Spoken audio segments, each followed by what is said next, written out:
और नक्सलियों के खिलाफ सुरक्षा बलों का अभियान लगातार बढ़ रहा है और यही कारण है कि बीते एक साल में नक्सलियों को सबसे ज्यादा नुकसान हुआ है। साल 2025 में सुरक्षा बलों ने टॉप नक्सली कमांडरों को ढेर किया और चलिए ग्राफिक्स के जरिए आपको बता देते हैं कि क्या क्या हुआ। सबसे पहला नाम माडवी हिडमा का है, जिसे खूंखार नक्सलियों में से एक गिना जाता था। दूसरा नाम भी आपको बता देते हैं, दूसरा नाम है बसवा राजू का, वो नक्सली जिसे नक्सल संगठन का सबसे बड़ा रणनीतिकार भी माना जाता था। दो नाम हमने आपको बता दिए, अब तीसरा नाम भी आपको बताते हैं। तीसरा नाम है जयराम उर्फ चलपति का।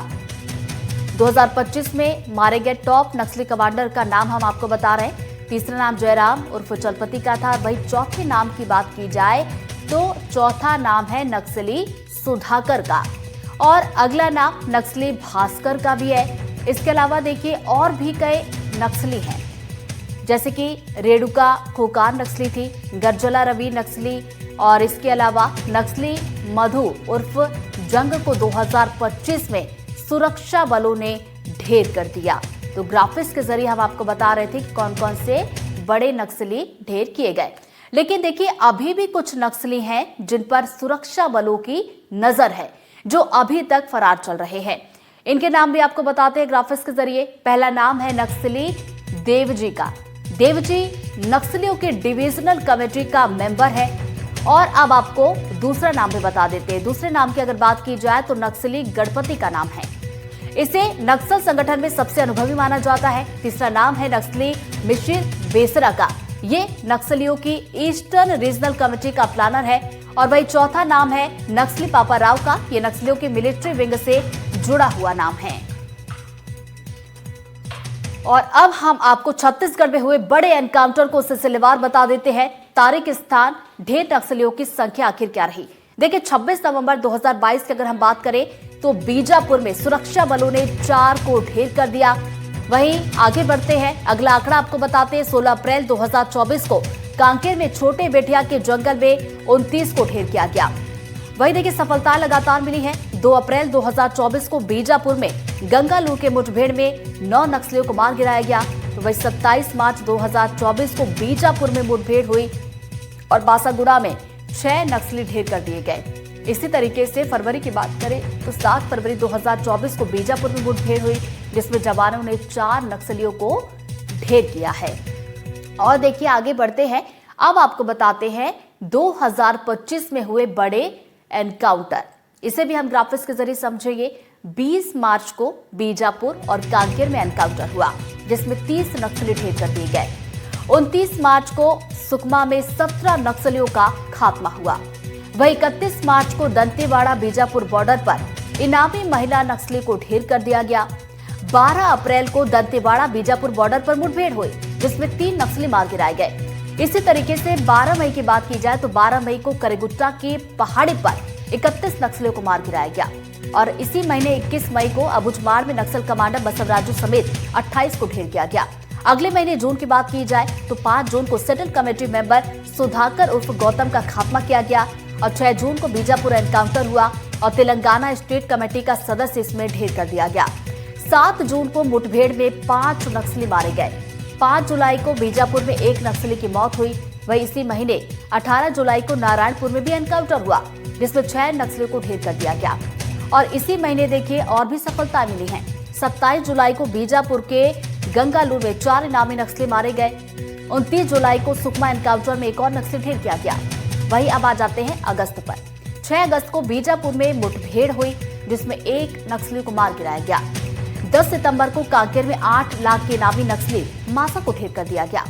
इसी महीने 11 सितंबर को गरियाबंद में 10 नक्सलियों को मार गिराया गया और 17 सितंबर को बीजापुर नक्सल एनकाउंटर में 2 नक्सलियों को ढेर कर दिया गया। तो देखिए 2025 में कौन कौन से बड़े नक्सलियों को मार गिराया गया, कौन कौन सी बड़ी मुठभेड़ हुई, इसकी जानकारी हमने आपको ग्राफिक्स के जरिए दी। और देखिए आपको बता दें कि नक्सलवाद पर गृह मंत्री का हाई लेवल मंथन अभी चल रहा है। 3 दिवसीय छत्तीसगढ़ के दौरे पर पहुंचे हैं और आज हाई लेवल मीटिंग चल रही है। वामपंथी उग्रवाद पर दूसरी बैठक अभी भी जारी है और पहली बैठक में 50 दिन की रणनीति पर चर्चा की गई है। तो वही LWE की बैठक में संयुक्त रणनीति पर विचार हुआ है और बैठक में गृह मंत्री अमित शाह ने जरूरी दिशा निर्देश भी दिए हैं। सीमावर्ती क्षेत्रों में संयुक्त ऑपरेशन पर जोर भी दिया गया है और इसी पर ज्यादा जानकारी लेंगे हमारे सहयोगी जुल्फिकार हमारे साथ ज्यादा जानकारी के साथ जुड़ गए। सीधा उनका रुख करेंगे। जुल्फिकार, 3 दिवसीय दौरा, आज का दिन खास, चूंकि हाई लेवल मीटिंग चल रही है, एक बैठक जो हो चुकी है उसके बारे में बताइए कि इस बैठक में क्या कुछ जरूरी दिशा निर्देश दिए गए हैं। देखिए, बैठक इसलिए महत्वपूर्ण है क्योंकि जो लक्ष्य रखा गया है कि 31 मार्च 2026 तक माओवाद को बस्तर ही नहीं पूरे देश से खत्म करना है, उसको लेकर ये बैठक जो है काफी महत्वपूर्ण मानी जा रही है। पहली बैठक जो हुई उसमें लेफ्ट विंग एक्सट्रीमिज्म पर समीक्षा की गई कि अब जो है अब तक क्या किस तरीके के काम हुए हैं, कितने माओवादी मारे जा चुके हैं, कितना एरिया अभी बचा है और कितने अभी कैडर बचा है।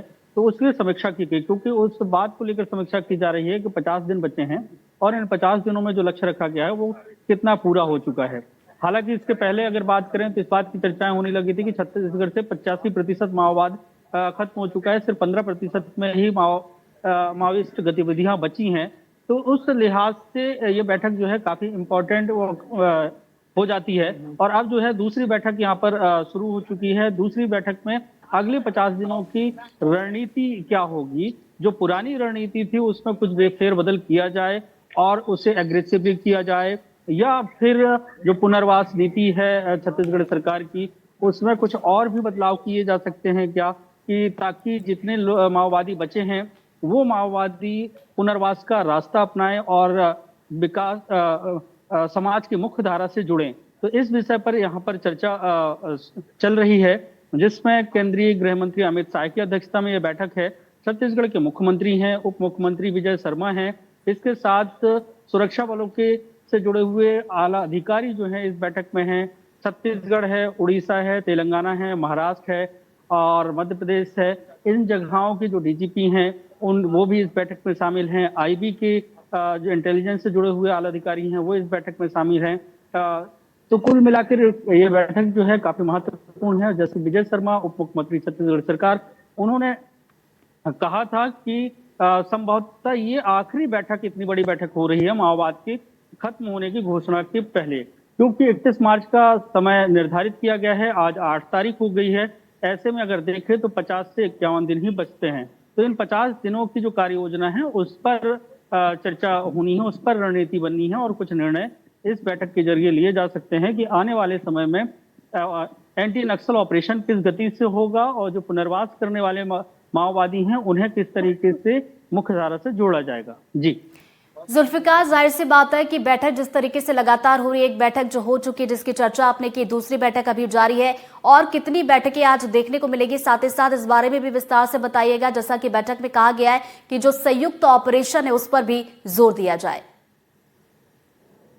बिल्कुल, बैठक जो है वो 3 बैठक निर्धारित की गई थी और हालांकि कुछ जो बैठकें हैं वो एक साथ भी हो रही हैं, क्योंकि जो पहले से निर्धारित था कि 2 बजे का समय था कि लंच के लिए निर्धारित किया गया था केंद्रीय गृह मंत्री अमित शाह का, लेकिन बैठक पहले हुई और जितने बिंदुओं पर चर्चा होनी थी वो हुई और 1 बजे बैठक खत्म हो गई।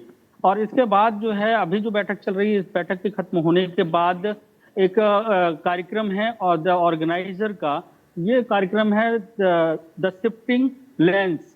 इस कार्यक्रम में जो बुद्धिजीवी हैं छत्तीसगढ़ के वो इस कार्यक्रम में शामिल हो गए और केंद्रीय गृह मंत्री अपनी बातें इस बैठक के बाद जो ये कार्यक्रम हो उसमें रखेंगे। तो कुल मिलाकर 3 बैठकों का सेशन था और अभी जो दूसरी बैठक है और फिर उसके बाद आखिरी बैठक होगी कि बस्तर में किस तरीके से जब माओवाद खत्म हो जाएगा उसके बाद किस तरीके से विकास किया जाए। जी बिल्कुल, तो बैठक अभी और भी होनी है, नजरें आप बना रखिएगा जुल्फिकार। आगे भी बैठक से जुड़ी हुई अपडेट आपसे लेंगे कि क्या कुछ दिशा निर्देश दिए गए हैं। फिलहाल बहुत बहुत शुक्रिया आपका तमाम जानकारी के लिए।